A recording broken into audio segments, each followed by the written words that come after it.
Hey everyone, welcome back to the channel. I haven't been posting often lately. I'm gonna try to do some throwback reviews here.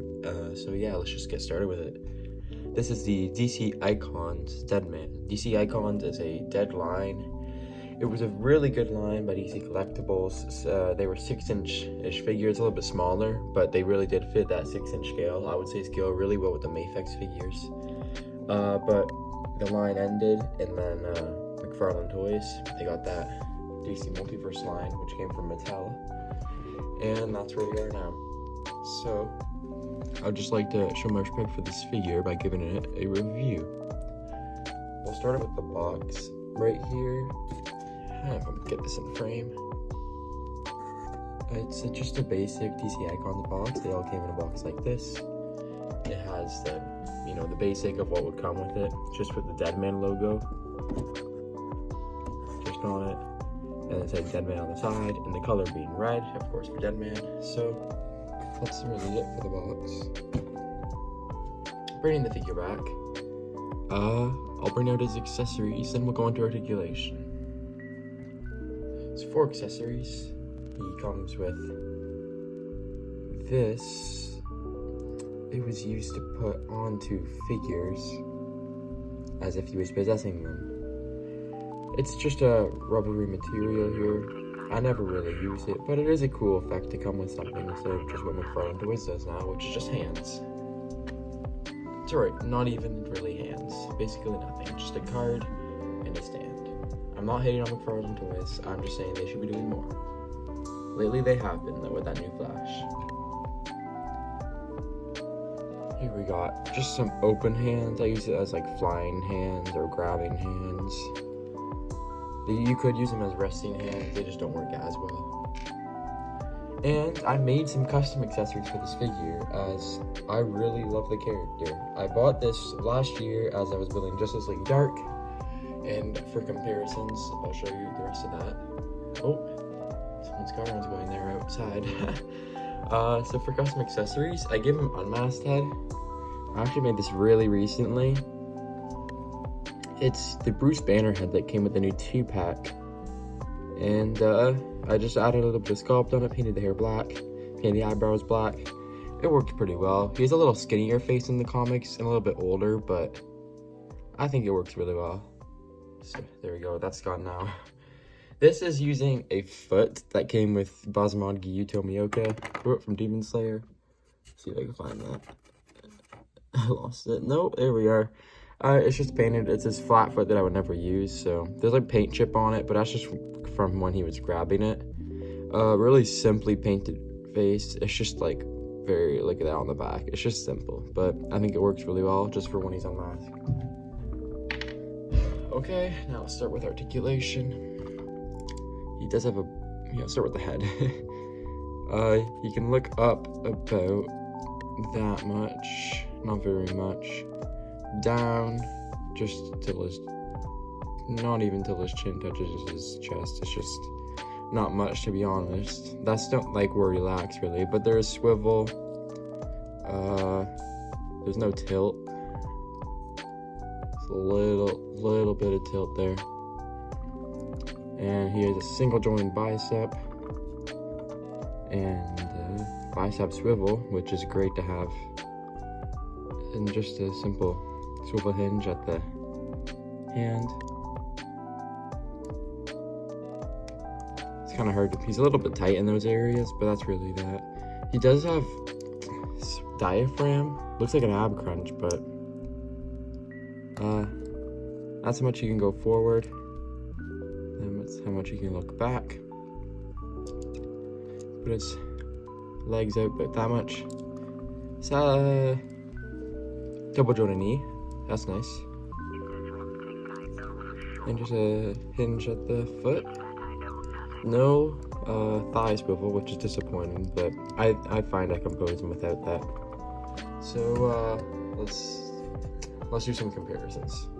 For comparisons with Deadman, we'll start off with the simple Marvel Legends. We have the Marvel Legends 20th Cap. He's significantly taller, which is kind of surprising, as they're both supposed to be 6-inch. Marvel Legends more scales. I can get this guy up. They scale usually more 6.5 inches, and DC Icons is like strictly 6 inches, even a little bit lower. So this comparison, it works, you know, in certain shots if you're taking shots with them, but Kappa is a little bit tall. And on the other side, we'll put in SH Figuarts. This is the Yuji Itadori from the SH Figuarts Jujutsu Kaisen line.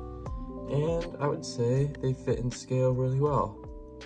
Yuji's a little bit smaller, which is accurate, as he's a teenager. He is tall for a teenager, but he's still a teenager. And I would say Deadman's probably taller, so this works well. Getting both of them out of frame. For the next comparison, I'll do a Justice League Dark member. Here is the Mezco John Constantine, who is pretty tall actually compared to Deadman. He also scales a little bit more. There's a small, I would say like slightly smaller than Marvel Legends, but this comparison does work. I use them together all the time, and I don't find much trouble with it, so. I would do McFarlane Toy Swamp Thing, he just wouldn't fit. Like, this is as high, like if you can see this basically like right here, basically where it ends. He would not fit in frame, he wouldn't be close to fitting in frame, so. I can get out some other comparisons here. A little bit of random ones. So here's the Playmates TMNT 2012 Leonardo with a custom painted, what would you call that? Face mask? You know, eye mask, custom painted eye mask with just a regular and newer blue on it. And the katanas are from, I think Marvel Legends Spiral. So I just have them there for katanas because I lost his. It's an old figure. And I'll just take back, I just want to mention, on the 20th cap, that's the ultimate cap shield, if you're wondering. And we'll get here. Popular figure. Very popular right now. Everyone loves this figure. SH Figuarts Tobey Maguire. Spider-Man from No Way Home. A little bit shorter, as SH Figuarts does scale pretty short. But honestly, I would say they work really well. I also have them leaning. Let me stand them up a little bit straighter. Lost this mask there.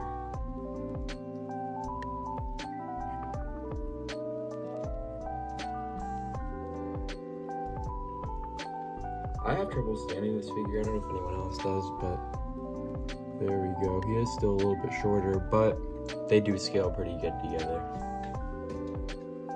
And I'll do one more comparison, and it's just gonna be kind of a fun one, because I thought, I don't know, I just wanted to get this figure out. I don't use the figure often, so here we have, I forgot the name. I'm trying to remember here, but it's a Sonic figure by Jakks Pacific. It's on the tip of my tongue. I can't remember there.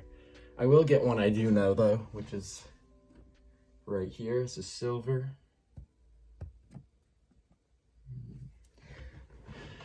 So yeah, if you wanted to use some Sonic figures with Deadman, I don't know when you would want to, but and honestly, anything works in this world, so.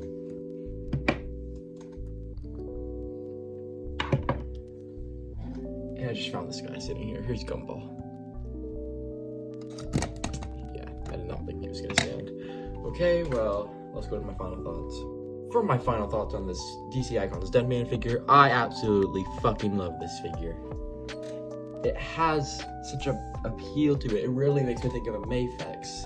It's the scaling with it and just the way it looks. It looks amazing. Look at it right now. It just looks good. Compared to how McFarlane Toys does their figures now, completely not hating on them. I really enjoy that company. But this one just has a presence to it. The accessories, an extra pair of hands, and an effect piece. That is absolutely perfect. That's what every figure that ever exists should come with, is at least one extra pair of hands. Unless you're Spider-Man, you get 3 extra pairs of hands. And then at least 1 effect piece. Or another head, of course. I wish this figure had a screaming head. I'm not complaining, though. It still came with lots of great stuff. You know, I'm just... I just like this figure. When I first got it, I was blown away, not expecting what I got. And now he's just a staple to my DC shelf, and he's never gonna leave. I'm never gonna sell this figure. I'm gonna keep it till I die. It will come in the grave with me, because it's such an amazing figure. I recommend this figure to everyone who wants a Deadman for your Justice League Dark, regular Justice League, or just have a Deadman because his comics are beautiful. So, yeah.